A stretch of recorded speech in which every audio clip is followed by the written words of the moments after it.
Hi everyone, कैसे हैं आप लोग? ये आप लोग अच्छे होंगे। तो चलिए, कल हमने कहा था जो जिस स्टूडेंट को कुछ समझ में नहीं आ रहा हो, कुछ भी परेशानी हो, तो कमेंट बॉक्स में आकर वो अपना क्वेश्चन देने के लिए। तो रमन जी और सत्यम जी, इन्होंने कल पूछा है अपने कमेंट के माध्यम से, सर सटीक परिभाषा या आज के समय में सटीक किसको माना जाए? तो सत्यम जी और रमन जी, सबसे पहले आपका ये जो कन्फ्यूजन इसको हटाते हैं। समय के अनुसार इसका परिभाषा चेंज होता रहता है। जैसे मान लेते हैं, जब रुपये पैसे नहीं बना था तो उस समय वस्तु से वस्तु को एक्सचेंज किया जाता था, बदला जाता था, वस्तु विनिमय प्रणाली। तो उस समय रुपया पैसा का उतना महत्व था नहीं, वस्तु से ही काम चल जाता था सबका लेन देन करके। लेकिन जैसे जैसे रुपया पैसा का विकास होता चला गया, इसका भी परिभाषा चेंज होता चला गया इकोनॉमिक्स का। आज के समय में सटीक परिभाषा अगर आप सोचते हैं अर्थशास्त्र का क्या दिया जाए, तो हम देखते हैं सबसे पहले ये देखना होगा जो ज़रूरत किस चीज़ का है, आज समस्या क्या है हमारे देश की। तो हम देखते हैं सबसे बड़ी समस्या है सीमित साधनों का होना और आवश्यकता का अधिक होना, उसकी पूर्ति के साधन का सीमित होना। और सीमित साधन का मतलब आप तो जानते ही हैं, यहाँ पे रुपया पैसा से लगाया जाता है। अगर किसी का मान लेते हैं इनकम ज़्यादा हो, अर्थात उनका अगर साधन ज़्यादा हो, तो उनको अपनी आवश्यकताओं की पूर्ति करने में ज़्यादा कठिनाई नहीं होती है। लेकिन जब किसी व्यक्ति के पास अगर साधन कम होता है, अर्थात आमदनी कम होता है, तो उसे काफ़ी ये समस्याओं का सामना करना पड़ता है। तो हम कह सकते हैं अभी के दौर में प्रोफेसर रॉबिन्स का परिभाषा सटीक बैठता है। और आधुनिक अर्थशास्त्री ये प्रोफेसर हिक्स जो आधुनिक अर्थशास्त्री हैं, इसी बात को उन्होंने भी कहा है। जो आर्थिक समस्या अभी सभी लोगों का है, उनका सीमित साधनों का होना, अगर ये समस्या दूर हो जाए तो आदमी का काफ़ी समस्याओं का समाधान हो जाएगा। तो सटीक परिभाषा प्रोफेसर रॉबिन्स का ही माना जाता है अभी के समय में। और उन्होंने कहा है अर्थशास्त्र वह शास्त्र है जिसके अंतर्गत सीमित साधनों से अपने अधिक से अधिक आवश्यकताओं की पूर्ति कैसे की जाए, इसी का अध्ययन किया जाता है। इसलिए उन्होंने इसे चयन का शास्त्र कहा है। जो इम्पोर्टेंट आवश्यकताएं हैं उनकी, वो उनका पूर्ति कैसे करे, पहले किसका करे, ताकि उन्हें ज़्यादा से ज़्यादा संतुष्टि की प्राप्ति हो। तो आई होप आप लोग समझ गए होंगे जो अभी के समय में अर्थशास्त्र का सटीक परिभाषा क्या है और किसे कहा जा सकता है। चलिए, तो अपने लोग अपने सिलेबस पे आते हैं। अब जैसे कि अपने लोगों ने कल ये समझ लिया अर्थव्यवस्था क्या है, इसके प्रकार कितने हैं। अब नेक्स्ट पॉइंट है इनका अर्थव्यवस्था की संरचना एवं ढांचा। अर्थव्यवस्था की संरचना एवं ढांचा। और ये अब अपने लोग देखते हैं क्या है अर्थव्यवस्था की संरचना एवं ढांचा। उसके पहले एक बात मैं सभी स्टूडेंट को आप लोग को बता दूं, ऐसा नहीं है जो एक ही सब्जेक्ट आप लोग को ऑनलाइन पढ़ाया होगा। ऑल सब्जेक्ट मैं बार बार बोल रहा हूँ, इसके पहले वाले भी क्लास में हमने बताया। 10th और 12th ऑल सब्जेक्ट आप लोग को इस चैनल पे ये मिल जाएगा। लॉकडाउन के कारण जो भी सर हैं वर्मा टीचिंग सेंटर के, वो नहीं आ रहे हैं अभी। जैसे लॉकडाउन हटता है वो सर भी आएंगे जब आना स्टार्ट होगा। तो उसके बाद कंटिन्यू आपको यहाँ से इस लिंक पे, इस चैनल पे ऑल सब्जेक्ट की तैयारी आपको ऑनलाइन करवाया जाएगा। तो अब इसके बाद पहले एक चैप्टर इकोनॉमिक्स का कंप्लीट अपने कर लेते हैं, उसके बाद history, geography, Sanskrit, math, physics, chemistry, bio, यानी ऑल सब्जेक्ट का तैयारी धीरे धीरे इस चैनल पे आपको होगा। इसीलिए इस चैनल पे बने रहिए, कंटिन्यू। तो आइए अपने लोग अर्थव्यवस्था की संरचना एवं ढांचा को समझते हैं। अब सबसे पहली बात है अर्थव्यवस्था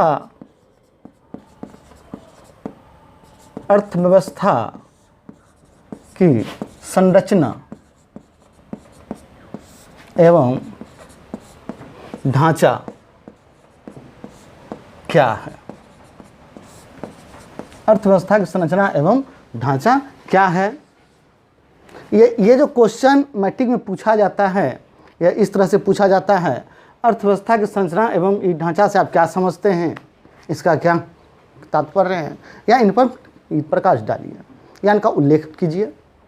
इस टाइप से क्वेश्चन पूछा जाता है। तो आइए सबसे पहले इसका शॉर्ट टेक क्या है इसको अपन लिख के देख लेते हैं, उसके बाद इस पर डिस्कशन करेंगे। जैसे अर्थव्यवस्था की संरचना एवं ढांचा का तात्पर्य,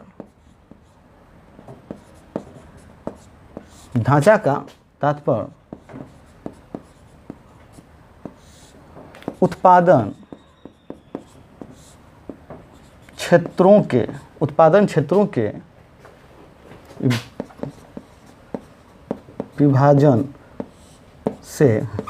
विभाजन से लगाया जाता है। चलिए देखते हैं। अर्थव्यवस्था की संरचना एवं ढांचा का तात्पर्य उत्पादन क्षेत्रों के विभाजन से लगाया जाता है। तो अब यहाँ पे देखते हैं उत्पादन क्षेत्र ये क्या है।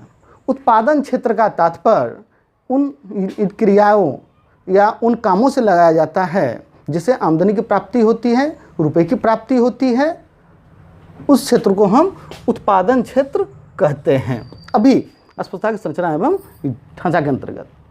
अब ये तो अपने लोग देख लिए क्या है, अब इसको अच्छी तरह से समझते हैं। देखिए अपने समाज में अपने लोग देखते हैं अनेक आदमी अनेक काम करता है, वो अपने जीविका चलाने के लिए, अपना भरण पोषण करने के लिए अनेक काम धंधा करते हैं। कोई रिक्शा चलाता है, कोई ठेला चलाता है, कोई दुकान करता है, कोई खेतीबाड़ी करता है, कोई उद्योग धंधा चलाता है, कोई विद्यालय चलाता है, कोई हॉस्पिटल। तो कहने का मतलब है अनेक आदमी अपनी जीविका चलाने के लिए विभिन्न आदमी विभिन्न रोजगार करते हैं। अब सब ये जो आर्थिक क्रियाएं सभी करते हैं, सभी जो विभिन्न आदमी अलग अलग जो काम करते हैं, सबका अध्ययन एक समय में एक बार करना संभव नहीं है। अब उतना आर्थिक ये क्रियाएं एक साथ देश में हो रहा है, तो उनका एक साथ एक बार में अध्ययन करना संभव नहीं है। तो इनको क्या जाता है, इनके अध्ययन की सुविधा के लिए इनका विभाजन ये कर दिया गया है, इनका विभाजन कर दिया गया है। और इनका जो विभाजन कर दिया गया है यही कहलाता है अर्थव्यवस्था की संरचना एवं ढांचा। और इसका विभाजन इसलिए किया गया ताकि इसको अच्छी तरह से समझा जा सके। तो हम लोग समझ गए हैं जो अर्थव्यवस्था के अंतर्गत होने वाले अनेक आर्थिक क्रियाओं का अध्ययन की सुविधा के लिए जो इनको विभिन्न प्रकारों में बांट दिया गया है, जिसे हम अर्थव्यवस्था की संरचना एवं ढांचा कहते हैं। अब इसे कितने भागों में बांटा गया है, तो अर्थव्यवस्था की संरचना एवं ढांचा आर्थिक मतलब इसके अंतर्गत समस्त आर्थिक क्रियाओं को 3 भागों में बांटा गया है। कितने भागों में बांटा गया है? 3 भागों में बांटा गया है। पहला प्राथमिक क्षेत्र, प्राथमिक क्षेत्र, दूसरा द्वितीयक क्षेत्र और तीसरा तृतीयक क्षेत्र। तीसरा तृतीयक क्षेत्र, तृतीयक क्षेत्र या सेवा क्षेत्र। समस्त आर्थिक क्रियाओं को 3 भागों में अध्ययन के लिए बांटा गया है, जिसे अर्थव्यवस्था की संरचना एवं ढांचा कहा जाता है। और ये 3 प्रकार कौन कौन है? प्राथमिक क्षेत्र, द्वितीयक क्षेत्र और ये तृतीयक या सेवा क्षेत्र जिसे कहा जाता है। ये 3 हैं। अब अपने लोग इसे एक एक करके समझते हैं, ये क्षेत्र क्या है। और ये मोस्ट इम्पोर्टेंट क्वेश्चन है, बार बार मैट्रिक में क्वेश्चन ये आ रहा है, अर्थव्यवस्था की संरचना एवं ढांचा किसे कहते हैं। तो इस पर थोड़ा सा आप लोग अच्छा से इसको समझ लीजिएगा। अब आते हैं प्राथमिक क्षेत्र किसे कहते हैं। तो ये प्राथमिक क्षेत्र का तात्पर्य उन क्षेत्रों से लगाया जाता है या प्राथमिक क्षेत्र के अंतर्गत उन सभी आर्थिक क्रियाओं को शामिल किया जाता है जिसका संबंध ये एग्रीकल्चर से होता है, यानी ये कृषि क्षेत्र से जिसका संबंध होता है। अर्थात प्राथमिक क्षेत्र के अंतर्गत कृषि और कृषि संबंधित उद्योगों का अध्ययन किया जाता है इसके अंतर्गत, जैसे खेती करना और कृषि संबंधी उद्योग जैसे गन्ना उद्योग, मत्स्य उद्योग, ये सब क्षेत्रों का अध्ययन प्राथमिक क्षेत्र में किया जाता है। अब है प्राथमिक क्षेत्र को, ध्यान दीजिएगा, प्राथमिक क्षेत्र को कृषि क्षेत्र और गौण क्षेत्र भी कहा जाता है।